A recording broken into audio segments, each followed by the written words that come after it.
Fala pessoal, tudo bem? Nós vamos dar sequência aqui ao nosso estudo em redação. Hoje a gente começa de fato a estudar a escrita, né? A gente vai começar a ação, a gente vai partir já para a elaboração do texto. Hoje a gente vai ver especificamente a introdução, tá? A gente vai começar ali a analisar as finalidades de cada parte da introdução. Então a gente vai pegar o parágrafo de introdução, vai desmembrar, né, de acordo com as suas finalidades, e vai aprender ali como construir cada partezinha. Ressalto também que hoje a gente vai ver a primeira parte, que é a contextualização do tema. Na terça-feira, que seria uma aula de exercício comentado, eu vou falar sobre a tese. Eu não vou deixar exercício nessa aula, vou utilizar a aula de exercício comentado para falar sobre elaboração de tese, para que na sexta-feira que vem a gente finalize o tema introdução com encaminhamento de argumentos, certo? Então a gente finaliza na sexta-feira que vem o parágrafo de introdução. Então a gente vai aprender até a próxima sexta-feira como elaborar um bom parágrafo de introdução com exemplos e dicas aqui para vocês, tá bom? Então vamos lá para o nosso slide. Vamos lá então, galera, vamos lá para a nossa aula de hoje, dando sequência ao nosso estudo em redação. Hoje a gente vai ver, né, hoje a gente vai começar de fato a nossa escrita, ok? Até a aula passada a gente estava aprendendo a ler o tema, a fazer um bom rascunho, a fazer a prova, né, estratégias da gente começar a nossa prova. E agora sim a gente vai aprender de fato a escrever a redação, certo? Então a gente começa pela introdução e a gente vai ver aqui elemento por elemento dentro dessa introdução quais são os objetivos, né, quais são as finalidades, na verdade, dessa introdução, ok? Antes da gente começar é importante a gente lembrar da estrutura macro da redação do Enem, né? Aqui a gente vai trabalhar com redação de 4 parágrafos porque é um tamanho assim razoável, considerando a quantidade de linhas permitidas que a gente tem na nossa prova, né? Uma redação de 30 linhas, fica complicado a gente fazer mais do que 4 parágrafos, certo? Então a gente vai trabalhar aqui com 4 parágrafos e eu vou passar para vocês algumas dicas e principalmente, né, como que essa estrutura ela funciona dentro do texto. Então, a estrutura macro do texto, né, quando a gente olha o texto como um todo, a gente vai observar lá a introdução, né, 2 parágrafos de desenvolvimento e no final o último parágrafo, que é a conclusão. Certo? Isso a maioria das pessoas já sabe, já deduz.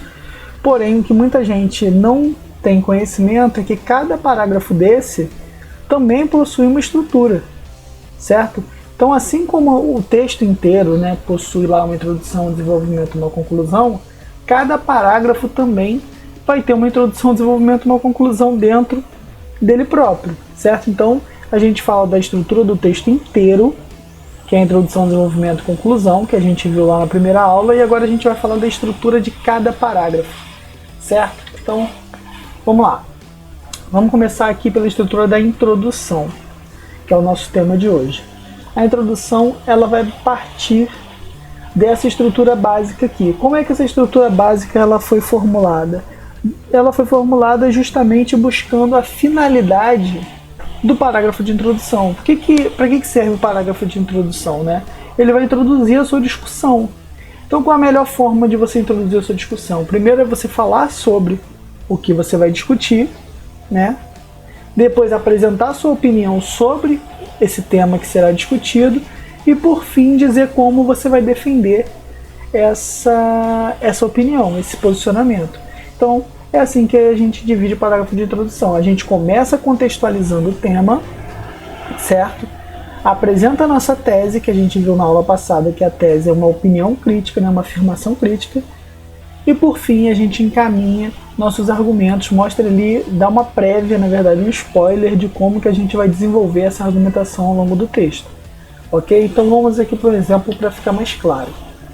Eu tenho uma redação que tirou nota 1000 em 2019 e ela começa do seguinte modo: embora a Constituição Federal de 1988 assegure o acesso à cultura como direito de todos os cidadãos, percebe-se que, na atual realidade brasileira, não há o cumprimento dessa garantia, principalmente no que diz respeito ao cinema.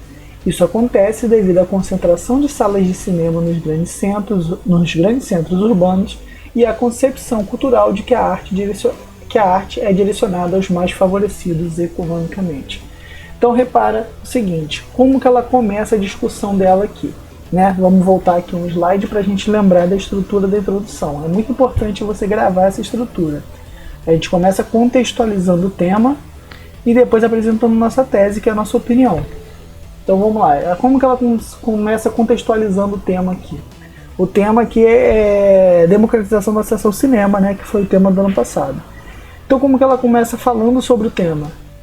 Ela começa evocando aqui a Constituição Federal, onde nela é assegurada o acesso à cultura como direito a todos os cidadãos.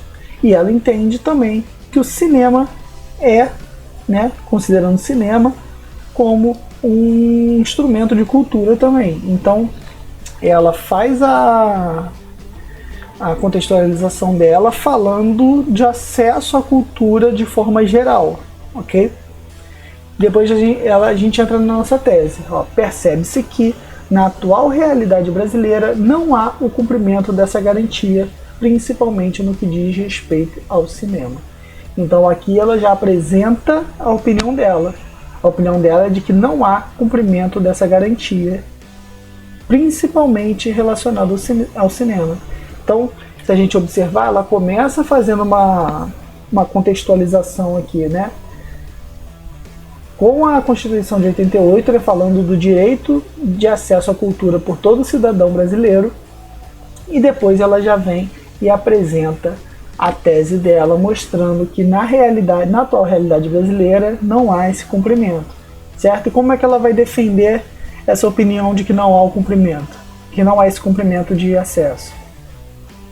Ela vai utilizar o argumento de concentração de salas de cinema em grandes centros urbanos, ou seja, se a maioria das salas de cinema estão nos grandes centros urbanos, em outras localidades as pessoas não têm acesso, e a concepção cultural de que a arte está direcionada aos mais favorecidos economicamente. Provavelmente ela vai falar aqui mais à frente sobre o preço, né, do cinema, né, o preço dos ingressos de cinema, e que isso acaba excluindo grande parte da população.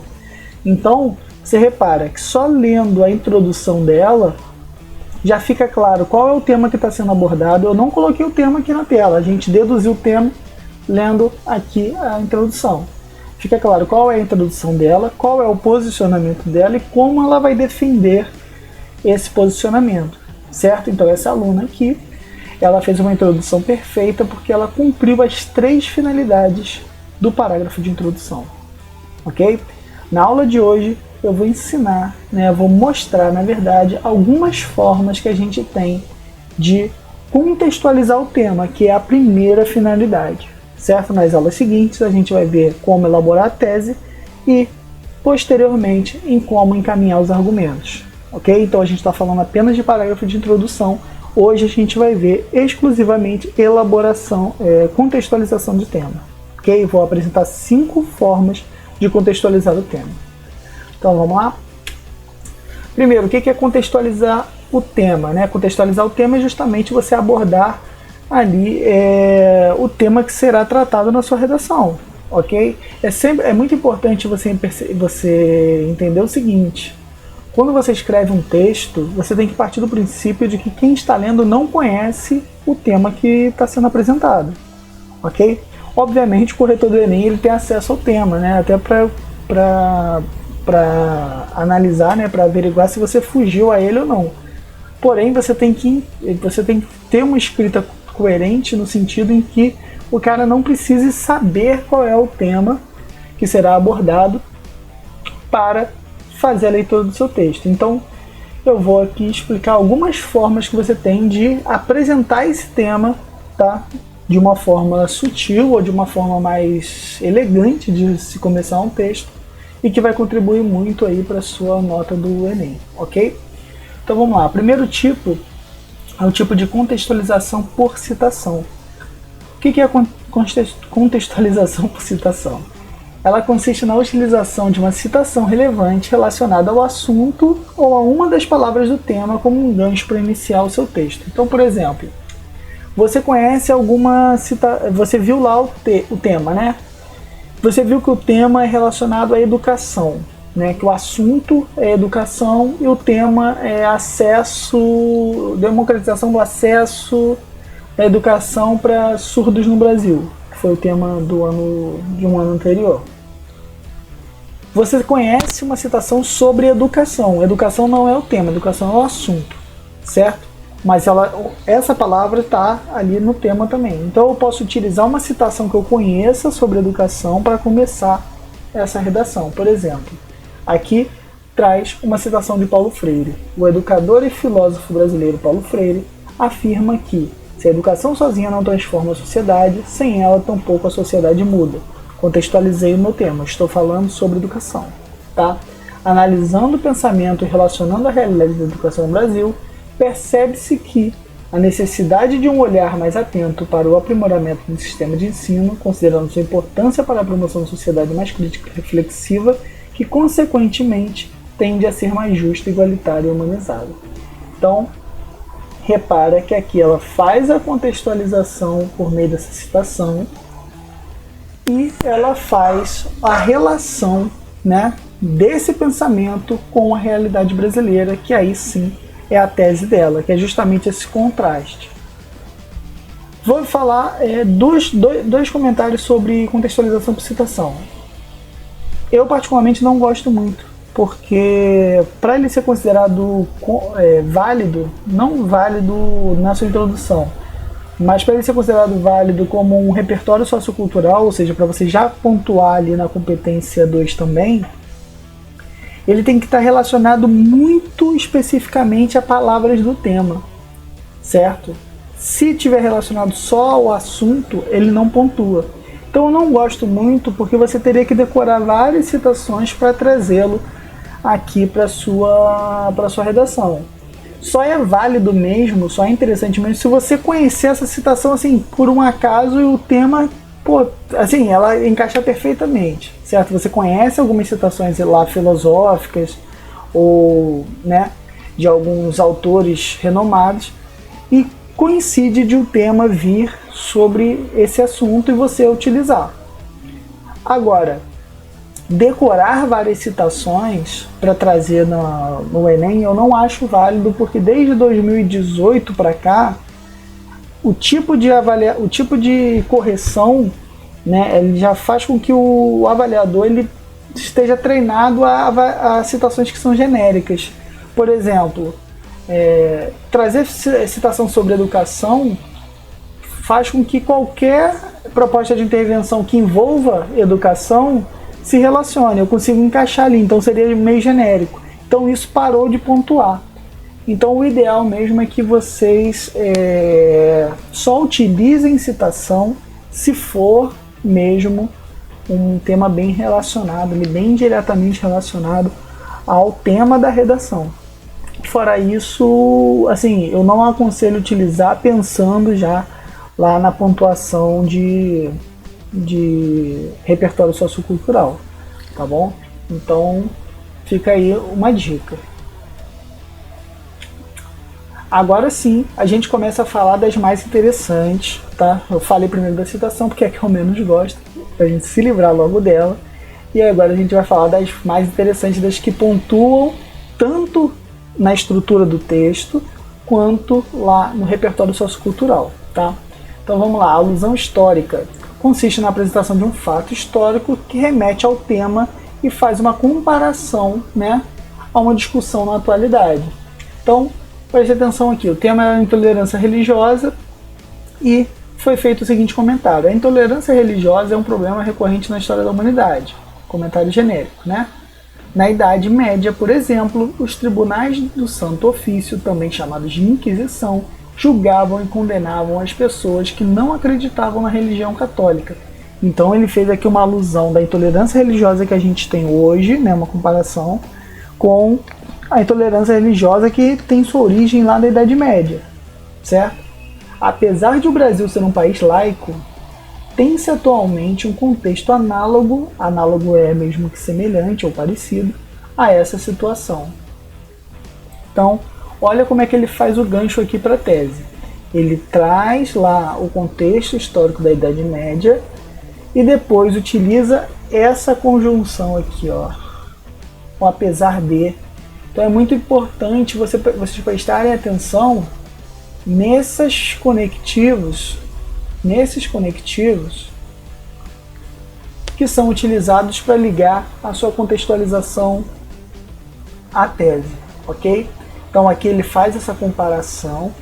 Cara, se vocês estudarem ali história do Brasil, principalmente colonização, vocês conseguem gancho para qualquer problema social que a gente tenha hoje, tá? Então você consegue fazer qualquer alusão histórica ali, principalmente do Brasil colonial, com problemas sociais que a gente enfrenta hoje.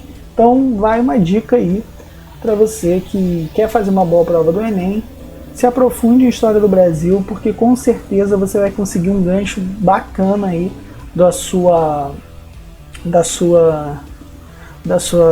alusão histórica com o seu tema para redação, ok? Situação de obra de ficção, esse aqui já é para a galera que já gosta mais de arte, literatura. Então esse aqui é bem parecido com a alusão histórica, com a citação na verdade, né? Só que eu vou utilizar obras de ficção no lugar para fazer essa comparação. Essa obra de ficção não precisa ser de grandes clássicos da literatura, pode ser de um filme, de uma série aí do Netflix, uma música que você goste, elas pontuam exatamente igual. Se você citar aí, por exemplo, The Walking Dead para falar de sociedade e citar Rousseau, é a mesma pontuação que você ganha, tá bom? Então não tem aí uma distinção de qualidade ou de importância do material citado, não. O que vai ser julgado, na verdade, é a relação. Se você conseguir relacionar uma obra de ficção que você goste, que seja do seu contexto com o tema, melhor ainda, tá? Mostra aí uma marca de autoria muito mais interessante do que citações prontas. Então aqui, ó, trouxe o exemplo que é do filme Matrix. Ó, no filme Matrix, clássico do gênero de ficção científica, o protagonista Neo é confrontado pela descoberta de que o mundo em que vive é, na realidade, uma ilusão construída a fim de manipular o comportamento dos seres humanos, que, imersos em máquinas que mantêm seus corpos sob controle, são explorados por um sistema distópico dominado pela tecnologia. Então ele já mostra aqui, ó, que está falando sobre tecnologia, manipulação, tá? Então provavelmente essa redação aqui foi sobre manipulação de usuários pelos dados, né, por dados.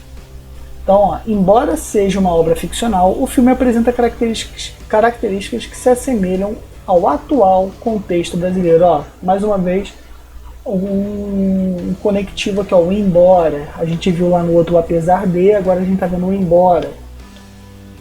Sempre para dar esse contraponto, né, esse balanço, para introduzir, no caso aqui, a tese. Apresenta características que se assemelham ao atual contexto brasileiro, pois assim como na obra, os mecanismos tecnológicos têm contribuído para a alienação dos cidadãos, sujeitando-os aos filtros de informação impostos pela mídia, o que influencia negativamente seus padrões de consumo e sua autonomia intelectual. Então, a gente repara mais uma vez a construção dessa introdução aqui, a gente vê que dá uma contextualização interessante aqui, utilizando um filme para falar da manipulação de usuários pelo controle de dados, depois traz a informação crítica, que embora seja uma obra ficcional, o filme apresenta características que se assemelham ao atual contexto brasileiro, e mostra aqui como que isso vai ser defendido, né? Influencia negativamente padrões de consumo e autonomia intelectual. Então é isso que a gente vai encontrar no texto mais para frente. O quarto tipo de contextualização é a contextualização por comparação. Esse aqui também é bem interessante. Você pega, geralmente você pega um lugar onde o que está sendo discutido funciona e compara com o Brasil. Tá? Você pega um país onde esteja funcionando o problema discutido ali no tema e faz o contraponto com o Brasil. Então, vamos lá, vamos mostrar aqui o exemplo. Os Estados Unidos, referência em desenvolvimento tecnológico, são um bom exemplo de que com a educação de qualidade e com valorização adequada gera bons frutos. Em contrapartida, ó, de novo, tá vendo? Outra adversativa aqui. A gente teve apesar de, embora e agora em contrapartida. No Brasil, a realidade tem sido bem distinta. O baixo piso salarial dos professores explicita essa falta de reconhecimento aos profissionais da educação. Tal desvalorização é fruto de baixos investimentos governamentais aliado ao passado histórico brasileiro. Então, a gente tem esse modelo de introdução aqui, onde ele mostra os Estados Unidos como uma referência positiva, o que deveria acontecer, e traz o Brasil aqui para explicitar o problema. Então, a comparação consiste justamente em você pegar um lugar onde funcione e sempre depois fazer o contraponto com o Brasil, que é o nosso objetivo. Lembra sempre, quando a gente vai elaborar nossa tese, a gente tem que pensar num problema social que ocorre no Brasil. Ok? Então você pode usar outros países, outros lugares para contextualizar o tema, mas nunca como a sua tese. Então fica sempre atento nessa diferenciação. Se você quiser, você pode fazer até contrapontos dentro do país mesmo. Por exemplo, você pode pegar como a educação recebe um investimento na capital, em contraponto com como recebe em lugares do interior do estado ou nas periferias, por exemplo. Isso não difere. O importante é você entender que existe essa possibilidade de fazer a comparação, tá? E que ela funciona muito bem. Eu particularmente gosto muito desse modelo aqui. Vale ressaltar que esse modelo ele não conta como repertório sociocultural na competência 2, certo? A menos que você coloque um dado estatístico aqui no meio. Mas vale salientar que é um modelo que é bem simples de você elaborar e que se você tiver ali com dificuldade, usa ele, que ele com certeza vai te salvar ali em muitos textos que você vai escrever ainda em provas daqui para frente. E por último, né, é a contextualização por exemplificação. Cara, essa aqui é o Coringa, tá? Essa aqui é o Coringa. Você pode utilizar um dado estatístico, uma notícia, uma lei ou um comentário genérico sobre um assunto do tema ali, sobre o tema. Um que vai funcionar sempre, né, ou 99% das vezes, é a Constituição de 88. A gente viu lá no primeiro, um texto começado com a Constituição de 88, e todo ano, se você pegar as redações que pontuam bem no Enem, sempre vai ter um indivíduo que utilizou a Constituição de 88 para contextualizar ali de alguma forma. Além de servir como contextualização, ele serve também como repertório sociocultural e você pontua 2 vezes. Então vale dar uma olhada lá nos direitos e garantias, não só para fazer o Enem, né, mas como cidadão, para que você tenha esse embasamento até na sua argumentação, certo? Então aqui, ó, mais um exemplo, que é a segunda Constituição Federal de 88. É dever do Estado garantir o acesso à saúde, bem como é responsável pelas medidas públicas para zelar pelo bem-estar físico de todos os cidadãos brasileiros. Assim, faz-se necessário que o poder público atente-se para o sedentarismo enquanto a situação que põe em risco a saúde de milhares de cidadãos do país. Então, repara que aqui ele utilizou a Constituição de 88 para falar da garantia de acesso à saúde pelos brasileiros. Lá no nosso primeiro exemplo, ele utilizou a Constituição de 88 para falar da garantia de acesso à cultura, agora a garantia de acesso à saúde, para depois dizer que o poder público ele não está se atentando aí a questões de sedentarismo, que seria sim uma questão importante de saúde. Ok? Então, vale essa dica também. Constituição de 88, você pega lá os direitos, as garantias, né, que o brasileiro tem, os direitos constitucionais do brasileiro, principalmente em relação à saúde, educação, mobilidade. Esses são os mais cobrados aí na prova. Então é bom você ter isso como uma carta, como um coringa, para utilizar aí já na sua introdução e já garantir essa pontuação dupla logo de cara. Ok? Então, resumindo o que a gente falou hoje a gente falou especificamente sobre a introdução, sobre as finalidades da introdução. Tá? A gente viu que a introdução ela serve para contextualizar o tema, apresentar sua tese e encaminhar os argumentos. na parte da contextualização do tema, a gente viu 5 possibilidades. Existem muitas outras possibilidades, tá? Você pode ser por definição, por enumeração, pode ser até por explicitação do tema. Mas eu trouxe aqui 5 que são as mais recorrentes aí em redações nota 1000, né? E são 5 aí que pode fazer com que você pontue mais do que a média das pessoas que fazem a prova, ok? Então eu trouxe aí a por citação, que eu já falei que é a que eu menos gosto dessas, é só se você tiver uma citação extraordinária ali que vai encaixar perfeitamente. A alusão histórica, que talvez seja a minha preferida, junto com a citação de obra ficcional, a comparação e a exemplificação, certo? Então, qualquer dúvida, entre em contato aí que a gente tenta responder o mais rápido possível. E espero que tenha ficado claro. Qualquer coisa, só me procurar. E até a próxima aula. Valeu!